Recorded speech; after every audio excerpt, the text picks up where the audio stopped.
Pernah mendengar orang mendengkur ketika tidur? Jangan anggap sepele. Dengkuran dapat menjadi indikator kesehatan Anda. Faktanya, tidak semua orang mendengkur ketika tidur. Dalam dunia kedokteran, mendengkur disebut dengan sleep apnea. Mendengkur bisa terjadi karena penyempitan pada saluran pernapasan.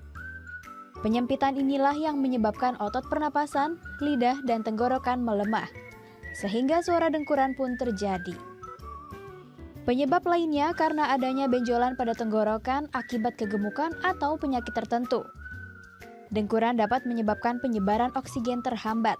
Jika dibiarkan terlalu lama, orang yang mendengkur bisa kehabisan oksigen. Bahkan, dengkuran dapat membuat napas seseorang berhenti untuk beberapa saat.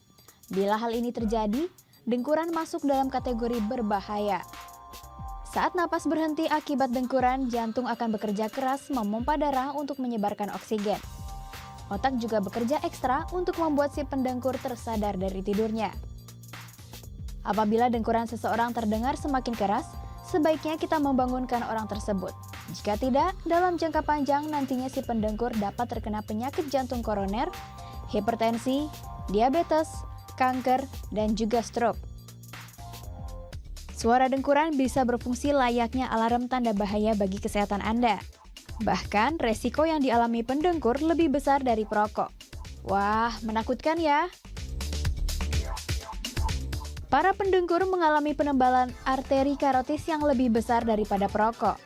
Arteri karotis merupakan pembuluh yang mensuplai darah ke daerah leher dan kepala. Jika arteri ini menebal, dapat mempengaruhi pembuluh darah lainnya, sehingga bisa menimbulkan penyakit. Namun jangan khawatir, mendengkur bisa diatasi. Caranya, pendengkur dibiasakan tidak tidur telentang. Hal ini dilakukan agar saluran pernapasan tidak tersumbat. Selanjutnya, pola tidur juga harus menjadi perhatian. Apalagi bagi yang memiliki sedikit waktu untuk tidur. Istirahat yang sesuai pada porsinya dapat membantu mengurangi dengkuran. Mendengkur juga bisa terjadi akibat dehidrasi yang dialami oleh hidung dan mulut. Oleh karena itu, konsumsi air putih yang cukup dapat mencegah terjadinya dehidrasi. Jika dengkuran tetap terjadi atau bahkan memburuk, sebaiknya segera berkonsultasi dengan dokter. Tindakan media yang mungkin ditempuh adalah pemasangan alat bantu napas atau operasi.